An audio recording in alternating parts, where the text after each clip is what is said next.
सभी भक्तों को राधे। तो आज हम आपको एक प्राचीन कथा का श्रवण करा रहे हैं। आज हम जानेंगे कि किस कारण से मनुष्य के जीवन में दरिद्रता आती है। देवी लक्ष्मी किस कारण से मनुष्य के घर का त्याग करके चली जाती है और कौन सा कार्य करने से लक्ष्मी सदैव ही मनुष्य के घर में वास करती है। दोस्तों, आज की कहानी बहुत ही ज्ञानवर्धक और शिक्षाप्रद है।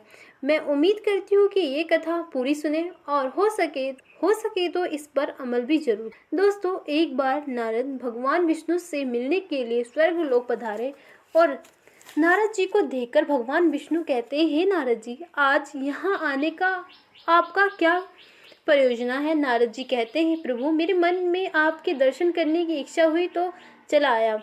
नारद जी कहते हैं, प्रभु, आज मैं आपके पास यहाँ जानने के उद्देश्य से आया हूँ कि किस कारण से मनुष्य के जीवन में दरिद्रता आती है। देवी लक्ष्मी किस कारण से मनुष्य के घर का त्याग करके चली जाती है और कौन सा कार्य करने से लक्ष्मी सदैव मनुष्य के घर में वास करती है। भगवान श्री हरि कहते हैं, नारद जी, आज आपने समस्त मानव जाति के कल्याण के उद्देश्य से अति महत्वपूर्ण प्रश्न पूछा है। देवी लक्ष्मी के कारण ही मनुष्य के घर में सुख समृद्धि का वास होता है और जब देवी लक्ष्मी घर का त्याग करके चली जाती है तो उस घर में सदैव दरिद्रता का ही वास होता है और उस घर में हमेशा दरिद्रता बनी रहती है। इस विषय से संबंधित एक प्राचीन इतिहास है, उसे मैं आपको सुनाता हूँ। भगवान विष्णु कहते हैं, नारद जी, जो भी मनुष्य इस कथा का श्रवण करता है उसके घर में देवी लक्ष्मी के साथ साथ सभी पुण्य निवास करते हैं। इसलिए आप इस कथा का श्रवण कीजिए और इसका तीनों लोक में प्रचार कीजिए। नारद जी कहते हैं, प्रभु, कृपया मुझे वह कथा सुनाइए। आपके मुख से इस कथा को सुनना मेरा सौभाग्य है। मैं इस कथा को पूरा सुनूंगा और इसका प्रचार तीनों लोक में करूंगा। भगवान श्री विष्णु कहते हैं, नारद जी, आज आपको एक राजा की कथा सुनाता हूँ जिन्होंने देवी लक्ष्मी का त्याग करके देवता का ग्रहण कर लिया था। त्रेता युग की बात है। एक राज्य में सत्यवादी धर्मी राजा और राज्य किया करता था। उस राज्य की प्रजा उस राजा के राज्य में अति संतुष्ट रहा करती थी। वह राजा बड़ा दानी और वचन का पालन करने वाला था। वह सदैव ही अपनी प्रजा के हित का ही प्रचार किया करता था। राजा इतना दयालु था कि उनकी महानता का प्रचार इस बात से पता चलता है कि जब भी उनके नगर में कोई भी साधारण मनुष्य बिक्री करने के लिए बाजार में अन्य वस्त्र आदि कोई भी वस्तु लाता और यदि वह वस्तु शाम काल तक नहीं बिकती तो उससे स्वयं राजा खरीद लिया करता था ताकि उनके राज्य से कोई खाली हाथ ना जा सके। अपनी प्रजा के हित के लिए राजा ने यह सत्य की प्रतिज्ञा की थी। शाम काल राजा के सेवक शहर में भ्रमण करते और जब भी किसी को कोई सामान लेकर बैठा हुआ देखते जिससे किसी ने खरीदा ना हो तो महाराजा के सेवक उस व्यक्ति से उस वस्तु की कीमत पूछते और उसकी इच्छा और जरूरत के अनुसार उस वस्तु को जो भी कीमत हुआ करती थी वह कीमत देकर उसके सामान को खरीद लेते थे। इस प्रकार से महाराजा के ऐसे दयालु स्वभाव को देखकर अनेक लोग प्रसन्न होकर उनकी महानता की चर्चा करने लगे। उस राजा की कीर्ति तीनों लोक में होने लगी। देवता भी उनकी प्रशंसा करने लगे। जब यह बात धर्मराज को पता चली तो एक दिन स्वयं धर्मराज ने ही उस राजा की परीक्षा लेने की सोची। भगवान श्री हरि कहते हैं कि नारद, एक दिन स्वयं धर्मराज एक ब्राह्मण का वेश धारण करके उस राजा की नगरी में प्रकट हुए। उन्होंने अपने साथ टूटे फूटे चीज, कूड़ा कचरा एक पेटी में भर लिया, अर्थात उन्होंने दरिद्रता एक पेटी में भर ली और उस पेटी को लेकर उस राजा के नगर में उनकी परीक्षा लेने के लिए पहुंच गए। धर्मराज उस कचरे से भरी पेटी को लेकर बेचने के लिए बैठ गए, किंतु कौन व्यक्ति कूड़ा कचरा खरीदेगा। ब्राह्मण रूपी धर्मराज दिन भर वहीं पर बैठे रहे, लेकिन किसी ने भी उनका कूड़ा कचरा नहीं खरीदा। जब शाम काल का समय हुआ तब राजा के सेवक हमेशा की तरह बाजार में घूमने लगे। जिसका भी बिक्री का सामान बचा होता था उसे वे उचित धन देकर खरीद लेते थे ताकि कोई खाली हाथ घर ना जा सके। फिर उन सेवकों ने देखा कि एक ब्राह्मण अपनी पेटी लेकर बैठा हुआ है। राजा के सैनिकों ने उन ब्राह्मण महंसा के पास जाकर पूछा, हे ब्राह्मण, आप इस नगर में नए दिखाई दे रहे हैं, क्या हुआ? आपका सामान किसी ने भी नहीं खरीदा? ऐसा क्या लेकर आए हैं? आप अपनी इस पेटी में महाराज के आदेश से हम आपका ये सामान खरीदने के लिए आए हैं। कृपया बताइए आपकी इस पेटी में क्या है और इसका मूल्य कितना है। तब उस ब्राह्मण ने कहा कि मेरी इस पेटी में कूड़ा कचरा है और मैं इसका मूल्य 100 रुपये स्वर्ण मुद्रा है। उस ब्राह्मण ने ऐसे विचित्र वचन सुनकर वह सभी सैनिक हंसने लगे और फिर उन्होंने उस ब्राह्मण से कहा कि ब्राह्मण, आपकी पेटी में कूड़ा कचरा भरा हुआ है, इसे कौन लेगा, इसका मूल्य तो एक पैसा भी नहीं है। फिर उस ब्राह्मण ने कहा कि सैनिक, यदि इसे कोई नहीं लेगा तो मैं इसे वापस अपने घर ले जाऊंगा। मैंने तो सुना है कि आपका महाराजा यहाँ से किसी भी व्यापारी को खाली हाथ वापस नहीं जाने देता उसका सारा सामान खरीद लेता है। लगता है मैंने आपके महाराजा के बारे में झूठ सुना है। उस ब्राह्मण की ऐसी बात सुनकर राजा के सेवक ने कहा, ब्राह्मण, आपने सही सुना है। हमारे महाराज किसी भी व्यापारी को खाली हाथ घर नहीं भेजते, उसका सारा माल खरीद लेते हैं। इसलिए तुम थोड़ी देर रुको, हम अभी महाराजा के पास जाकर आते हैं। फिर उसने में से एक सेवक राजा के पास जाता है और उससे कहता है कि महाराजा, आज हमारे नगर के बाजार में एक ब्राह्मण आया है। वह बड़ा ही विचित्र है। वह अपनी पेटी में कूड़ा कचरा भर कर लाया है और उसका मूल्य वह 100 रुपये मुद्रा 100 रुपये बता रहा है। तब महाराजा ने कहा, सैनिकों, तुम जाकर उसके सामान का मूल्य जो कम से कम हो सके उतना उसे देकर उसका सामान खरीद लो और उसी वस्तु को लेकर वापस मत जाने दो, अन्यथा मेरा वचन झूठ हो जाएगा। फिर राजा के सेवक उस ब्राह्मण के पास जाते हैं और कहते हैं, हे ब्राह्मण, हम तुम्हें इस पेटी का मूल्य 50 रुपये देते हैं। तुम इतनी मुद्रा लो और प्रसन्नता से अपने घर चले जाओ। किंतु उस ब्राह्मण ने कहा, सैनिकों, मैं 100 रुपये स्वर्ण मुद्रा से कम नहीं लूंगा। यदि तुम्हें मेरा सामान खरीदना चाहते हो तो खरीदो, नहीं तो मैं अपना सामान लेकर वापस चला जाता हूँ। तब उन राजा के सेवक ने कहा कि ब्राह्मण, ठीक है, अब हम तुम्हें इस पेटी के बदले 70 स्वर्ण मुद्रा देते हैं। इतना मूल्य तुम्हारे लिए सही रहेगा। लेकिन फिर भी वह ब्राह्मण नहीं माना और 100 मुद्रा पर ही आके अड़ा रहा और कहने लगा, मेरा सामान लेना है तो लो, नहीं तो मैं चला जाऊंगा। उधर सैनिक लौटकर राजा के पास जाते हैं और उसे कहते हैं कि हे महाराज, ब्राह्मण को हमने 50 रुपये देने की कोशिश की, किंतु वह फिर भी नहीं माना। उसकी पेटी में कचरा और दरिद्र भरा पड़ा है, लेकिन फिर भी वह 100 रुपये मांग रहा है। राजा कहता है, सैनिक, ये मेरी सत्य की प्रतिज्ञा है। मैं किसी भी व्यक्ति को अपने राज्य से खाली हाथ जाने नहीं दे सकता। हम सत्य का त्याग कभी नहीं करेंगे। इसलिए तुम लोग जो कीमत वह कह रहा है दे दो और उसका सामान खरीद लो और आओ, इसमें संकोच मत करो। फिर वह सिपाही ब्राह्मण के पास लौटकर आता है, उन्हें उस ब्राह्मण को 100 रुपये दे देता है और उसकी दरिद्र से भरी हुई पेटी ले आई। वह ब्राह्मण मुद्रा लेकर चला गया और फिर सिपाही उस दरिद्र से भरी पेटी को लेकर राजमहल में लौट आए। फिर राजा ने उस पेटी को राजमहल के अंदर रखवा दी। रात्रि में जब सोने का समय हुआ तब राजा के राजमहल के द्वार से एक अति सुंदर स्त्री निकली। उस स्त्री के 4 हाथ थे, हाथ में कमल पुष्प था। उस सुंदर स्त्री ने नाना प्रकार के आभूषण धारण किए हुए थे। राजा राजमहल के बाहर बैठे हुए थे। महाराजा महल के बाहर बैठे हुए थे। तब महाराजा ने उसे अति सुंदर स्त्री को देखा तो महाराज आश्चर्य में पड़ गए और उन्होंने उस स्त्री से पूछा, हे देवी, आप कौन है? इस रात्रि के समय आप यहाँ पर क्या कर रही हैं? आप कहाँ से आ रही हैं और कहाँ जा रही हैं? महाराजा की ऐसी बात सुनकर वह स्त्री बोली, राजन, मैं तुम्हारे राज्य की लक्ष्मी हूँ। आप सत्यवादी धार्मिक हैं, इसी कारण से मैं आपके राजमहल में निवास करती थी, किंतु आज आपके राजमहल में दरिद्र आ गया है और जहाँ पर दरिद्र रहता है उस स्थान पर लक्ष्मी निवास नहीं करती। आज आपने एक पेटी से भरा दरिद्र अपने घर में रखा है, इसलिए अब मैं यहाँ से जा रही हूँ।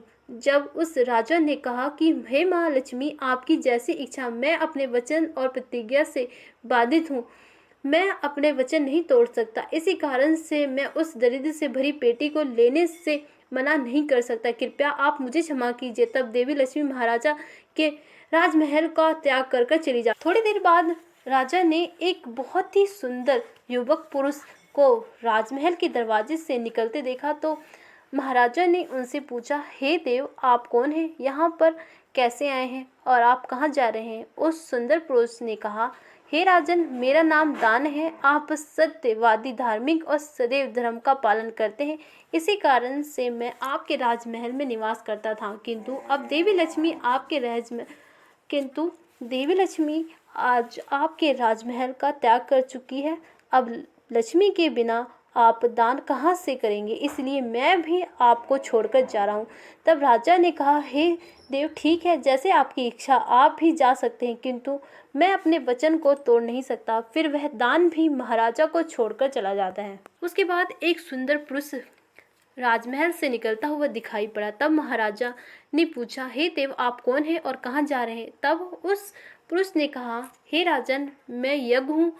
आप सत्यवादी, धार्मिक हैं, आप सदैव ही दान धर्म करते हैं। इसी कारण से मैं आपके राज्य में निवास करता था, किंतु अब लक्ष्मी और दान आपका घर छोड़कर चले गए हैं, तो मैं भी जा रहा हूँ, क्योंकि लक्ष्मी के बिना यज्ञ नहीं किया जा सकता और दान के बिना यज्ञ संपन्न नहीं हो सकता, और मैं भी आपका त्याग करके जा रहा हूँ। महाराजा ने कहा, हे देव, ठीक है, जैसे आपकी इच्छा, आप भी जा सकते हैं,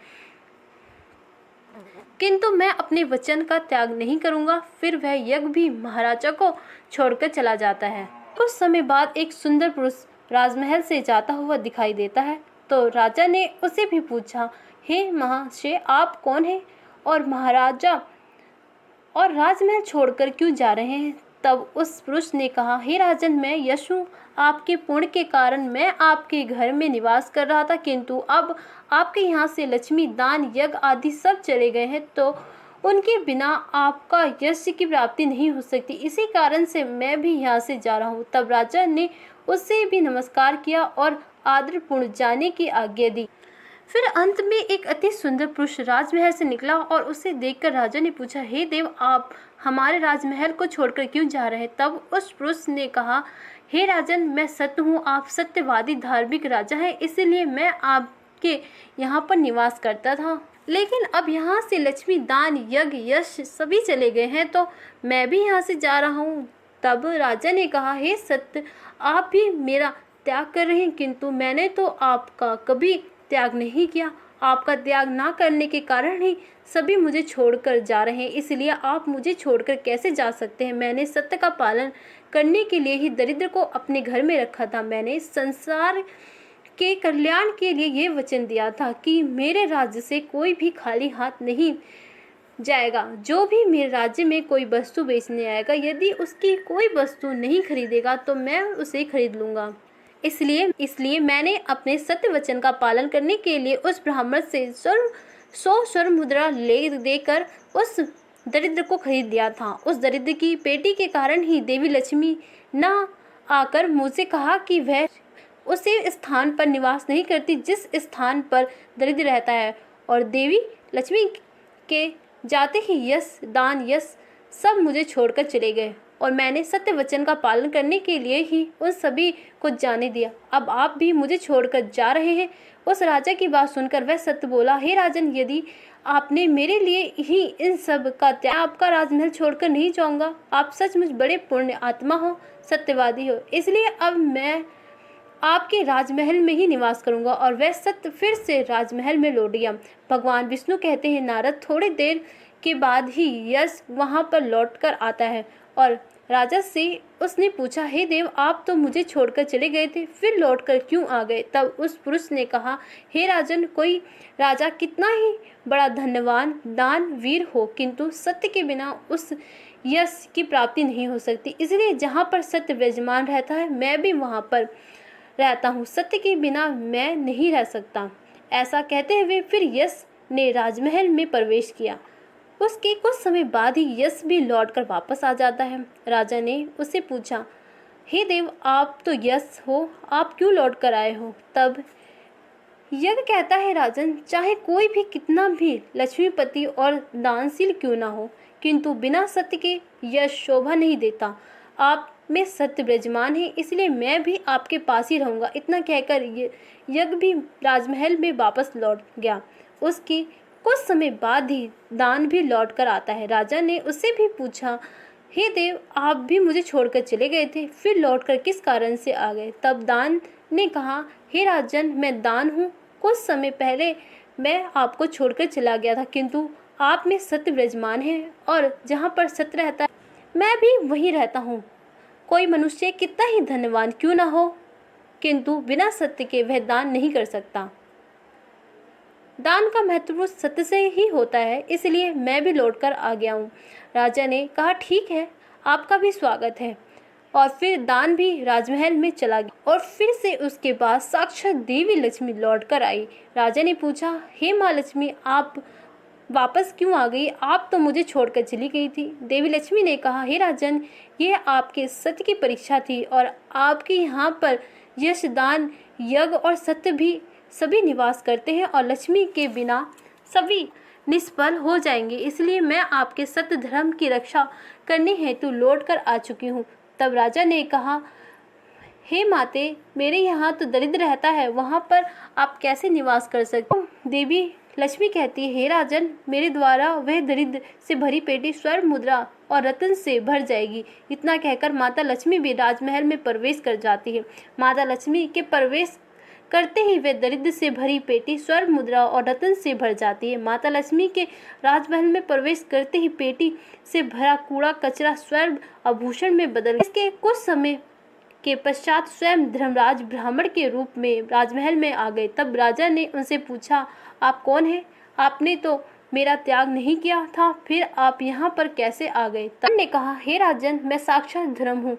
मैं ही ब्राह्मण का रूप धारण कर आया था और मैंने ही 100 स्वर्ण मुद्रा के बदले तुम्हें दरिद्र दिया था, किंतु तुमने अपने सत्य के बल से मुझे जीत लिया, इसलिए अब मैं तुम्हें वरदान देने के लिए आया हूँ। बताओ, मैं तुम्हें कौन सा वरदान प्रदान करूं? इतना कहकर धर्मराज ने अपना मूल स्वरूप धारण किया। तब राजा ने कहा, हे धर्मराज, आपके दर्शन करके मैं धन्य हुआ। कृपया आप अपनी कृपा सदैव मुझ पर बनाए रखें।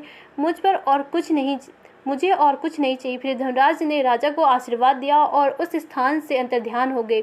भगवान श्री हरि कहते हैं, नारद, इस प्रकार से अपने सत्य धर्म के कारण ही उस राजा ने सभी पर विजय की प्राप्ति की थी। इसलिए मनुष्य को कभी भी सत्य का अनादर नहीं करना चाहिए, हमेशा सत्य का पालन करना चाहिए। जो सत्य की राह पर चलता है उसके पास लक्ष्मी, दान, यश निवास करते हैं। सभी भक्तों को राधे राधे। तो आज हम आपको एक प्राचीन कथा का श्रवण करा रहे हैं। आज हम जानेंगे कि किस कारण से मनुष्य के जीवन में दरिद्रता आती है। देवी लक्ष्मी किस कारण से मनुष्य के घर का त्याग कर चली जाती है और कौन सा कार्य करने से लक्ष्मी सदैव ही मनुष्य के घर में वास करती है। दोस्तों, आज की कहानी बहुत ही ज्ञानवर्धक और शिक्षाप्रद है। मैं उम्मीद करती हूँ कि ये कथा पूरी सुने और हो सके तो इस पर अमल भी जरूर। दोस्तों, एक बार नारद भगवान विष्णु से मिलने के लिए स्वर्ग लोक पधारे और नारद जी को देखकर भगवान विष्णु कहते हैं, हे नारद जी, आज यहाँ आने का आपका क्या प्रयोजना है? नारद जी कहते हैं, प्रभु, मेरे मन में आपके दर्शन करने की इच्छा हुई तो चला आया। नारद जी कहते हैं, प्रभु, आज मैं आपके पास यहाँ जानने के उद्देश्य